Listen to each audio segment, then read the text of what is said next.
Movie start होती है और हमें लंदन का एक सीन दिखाया जाता है जहाँ पर कुछ कंस्ट्रक्शन वर्कर्स को एक नाइट की कब्र मिलती है जिसे सन 1127 में एक रेड जेम के साथ दफना दिया गया था। नेक्स्ट सीन में हमें एक आदमी दिखाया जाता है जिसका नाम हेनरी था। उसे जैसे ही इस कब्र के बारे में पता चलता है तो वो वहाँ पर आता है और वहाँ के वर्कर्स को कुछ पैसे देता है और कहता है कि ये जगह छोड़ दो। उसके बाद वो कहता है कि सच कभी छुपता नहीं है, उसे बाहर आकर ही रहना होता है। उसके बाद वो एक स्टोरी सुनाने लगता है जिसमें वो एक इजिप्ट की प्रिंसेस एमेनेट के बारे में बताने लगता है जो कि बहुत तेज और अच्छी वॉरियर थी, यानी जंगजू थी। वो इजिप्ट के किंग फिरौन की एक ही बेटी थी और फिरौन के बाद इजिप्ट पर उसी का हक बनता था। कुछ देर बाद फिरौन की दूसरी वाइफ से एक बेटा होता है जिसने आगे जाकर उसका वारिस बनना था। एमलेट को देखकर ये बहुत गुस्सा आता है क्योंकि अब उसके हाथों से ये सब चला जाएगा और वो इजिप्ट की वारिस भी नहीं रहेगी। वो उनसे रिवेंज यानी बदला लेने का सोचती है और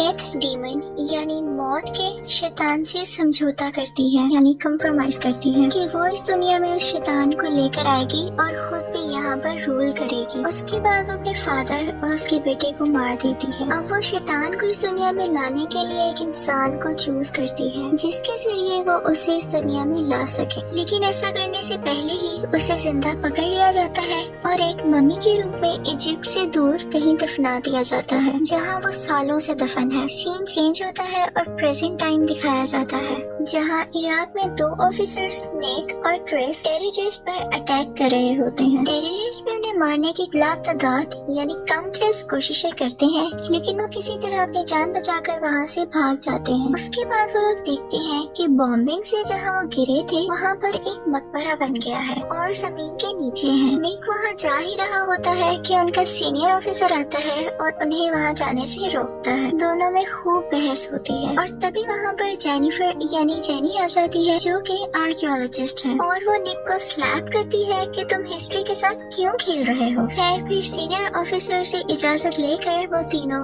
उस केव के अंदर जाते हैं यानी वो अंडरग्राउंड जगह जो उन्होंने डिस्कवर की थी। वो देखते हैं कि वहाँ हर तरफ भरा हुआ पारा है यानी मरकरी है जो किसी को भी उसके अंदर जाने से रोक रहा था। असल में वो कोई मकबरा नहीं था बल्कि एक लेक था जिसकी हिफाजत के लिए वहाँ पर बहुत सारे गार्ड्स थे जिनको चेन से बांधा गया था। उन लोगों के पास बहुत कम टाइम था और निक फायर करके उन चेन्स को तोड़ देता है जिसकी वजह से उस लेक में जो ताबूत था वो ऊपर आ जाता है। तब निक को वो सब देखकर कुछ विजन्स आने लगते हैं जिसमें उसे बार बार एमलेट दिखाई देती है। इसके बाद उसके दोस्त क्रिस को एक मकड़ी काट लेती है और उसे अपनी बॉडी में बहुत अजीब से चेंजेस फील होते हैं। जैसे ही वो बाहर आते हैं और ताबूत को बाहर निकालते हैं तो वहाँ बहुत सारे कौवे आने लगते हैं और ये काफी अजीब बात थी। जैसे ही वो प्लेन से उस ताबूत को लेकर जा रहे होते हैं तो क्रिस जिसको मकड़ी ने काटा था वो अजीब बिहेव करने लगता है। उसकी आंखें फिर जाती हैं और वो ताबूत को खोलने की कोशिश करता है और जब उसे रोकने की कोशिश की जाती है तो वो सबको मारने लगता है। वो सीनियर ऑफिसर को भी कई बार स्टैब करता है और जब वो जेनी को मारने के लिए आगे बढ़ता है तो निक गुस्से से उस पर शूट कर देता है। इसी दौरान कुछ कौवे उस प्लेन पर हमला कर देते हैं और शीशा तोड़ते हुए अंदर आ जाते हैं। निक जेनी को पैराशूट पहनाकर उस प्लेन से नीचे भेज देता है और जबकि कुछ देर बाद वो प्लेन सारा का सारा क्रैश हो जाता है और सब के सब मारे जाते हैं।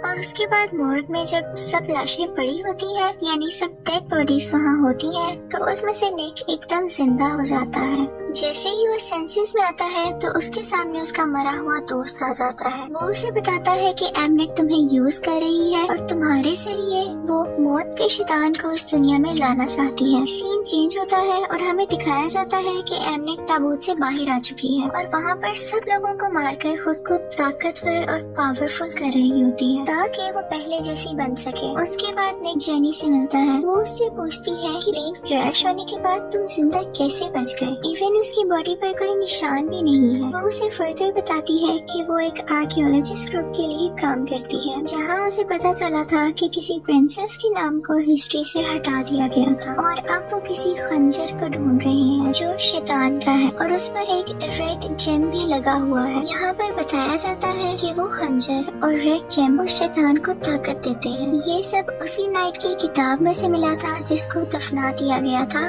उसी रेड जेम के साथ क्योंकि उसने वो रेड जेम चोरी किया था। वो कहती है कि कुछ ही टाइम पहले उसकी कब्र लंदन में पाई गई है, तो वो रेड जेम भी वहाँ पर जरूर मौजूद होगा। वो बताती है कि ये मकबरा एमनेट तक लेकर जाता है जो इजिप्ट की प्रिंसेस थी। वो बताती है कि उसने क्यों अपने फादर और उसके बेटे को कत्ल किया था। वो भी सब कुछ बता ही रही होती है कि निक का फ्रेंड क्रिस उसे बुलाता है। वो उसे बताता है कि वो दोनों इमॉर्टल हैं, यानी वो जिंदा ही रहेंगे हमेशा, और तुम इसीलिए प्लेन क्रैश में बच गए हो और तुम्हें इसी के मुताबिक चलना होगा वरना अच्छा नहीं होगा। इसके बाद जेनी को अपने सीनियर की कॉल आती है। वो कहता है कि निक को अपने साथ लेकर यहाँ आओ। जेनी निक को अपने साथ चलने के लिए कहती है, लेकिन निक कहता है कि हमें पहले उस ताबूत के पास जाना चाहिए। वो लोग उस ताबूत के पास जा रहे होते हैं कि देखते हैं कि एमनेट काफी लोगों को मारकर खुद पावरफुल हो रही होती है और वो निक पर अटैक करने लगती है। लेकिन जैसे ही वो उसे खंजर से मारने लगती है तो देखती है कि खंजर के ऊपर लगा रेड जेम मिसिंग है। वो ये देखकर परेशान हो जाती है। साथ ही वो जेनी को नोटिस करती है और उसका पीछा करने लगती है। निक जैसे तैसे करके जेनी को बचाकर बाहर ले आता है और एक ट्रक में चला जाता है। लेकिन यहाँ फिर से हमें एमनेट दिखाई देती है और निक उस ट्रक को एमनेट की तरफ मोड़ लेता है, क्योंकि एमनेट ने निक को पोजेस किया हुआ था, यानी अपने काबू में किया हुआ था। ओवर स्पीडिंग की वजह से वो ट्रक उल्ट जाता है और एमनेट जेनी को मारने ही वाली होती है कि तभी वहाँ आर्कियोलॉजिस्ट ग्रुप के लोग एमनेट को पकड़ लेते हैं और उन तीनों को अपने साथ हेडक्वार्टर ले आते हैं। और तब हमें पता चलता है कि जेनी का बॉस और कोई नहीं बल्कि हेनरी है। वो उन्हें बताता है कि वो खुद भी एक मॉन्स्टर है और जब उसके साथ ऐसा होता है तो उसे खुद को कंट्रोल करने के लिए एक इंजेक्शन लगाना पड़ता है। उसके बाद वो उन लोगों को उस जगह पर लेकर जाता है जहाँ पर एमनेट को रखा गया था। वो उसकी बॉडी पर कुछ एक्सपेरिमेंट्स कर रहा था और फिर दिखाया जाता है कि उस डिस्कवर हुए हुए मकबरे में वो रेड जेम मिल जाता है। जेनी अपने बॉस से पूछती है कि क्या वो निक को भी मार देगा। तब पता चलता है कि वो भी उस शैतान को इस दुनिया में लाना चाहता है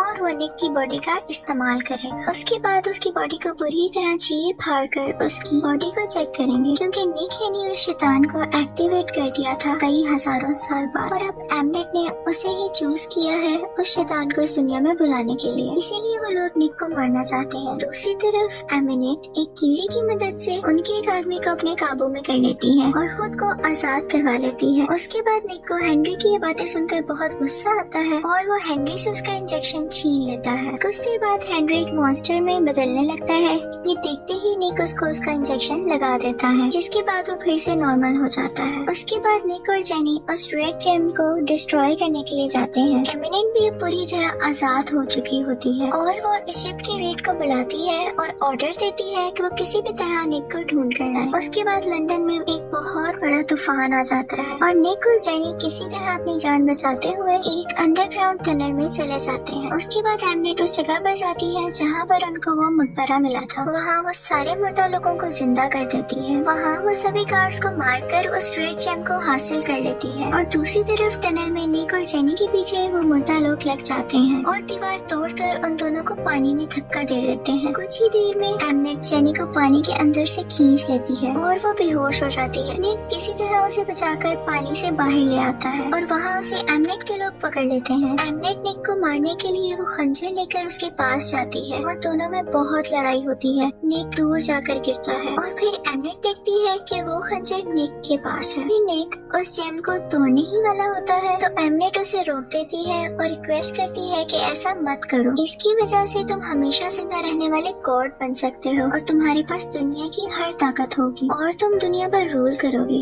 इसलिए ये तुम मुझे दे दो। निक अचानक से उस खंजर से अपने आप को मार लेता है और एमनेट परेशान हो जाती है और फिर निक के अंदर उस डेथ डीमन यानी मौत के शैतान की सारी क्वालिटीज आ जाती हैं और पावर्स भी आ जाती हैं और वो निक पर अपना कब्जा कर लेता है। लेकिन जैसे ही निक की नजर जेनी पर पड़ती है उसे कुछ मेमोरीज आने लगती हैं और वो फिर से खुद पर अपना कंट्रोल पा लेता है और वो फिर खुद पे कंट्रोल करके एमिनेट को मार देता है और जेनी को ठीक करने में कामयाब हो जाता है और जेनी होश में आ जाती है। सीन चेंज होता है और दिखाते हैं कि अब वो इजिप्ट चला गया है और उसने अपने मरे हुए दोस्त क्रिस को भी फिर से जिंदा कर दिया है और अब वो नए रास्ते की तलाश में था। इसी के साथ मूवी खत्म हो जाती है। I hope you like it. Thank you.